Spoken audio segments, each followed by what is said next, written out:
আচ্ছা, তোমাদের সাথে কি এমন কখনো হয়েছে যে যখন এসব জিনিস দেখো, যেগুলো ফেলে দেওয়ার মতো বা এরকম টাইপের কিছু জিনিস দেখার পর মাথাতেই চলে আসে যে না, এটা দিয়ে এরকম কিছু নতুনত্ব বানিয়ে তার মধ্যে এই কাজটি করা যাবে?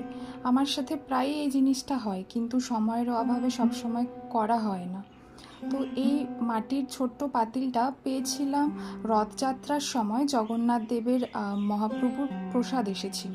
তো তখন দেখেই মাথায় রেখে দিয়েছিলাম যে এটা দিয়ে কিছু একটা বানানো যাক, কিন্তু কি বানাবো বুঝে উঠতে পারছিলাম না। তো তার মধ্যেই একটা স্নেক প্ল্যান্ট আমার ঘরে রাখার খুব শখ হয়েছিল। তো তখনই ভাবলাম যে এই মাটির পাতিলটার মধ্যেই আমি সেই স্নেক প্ল্যান্টটা দিয়ে ঘর সাজাবো।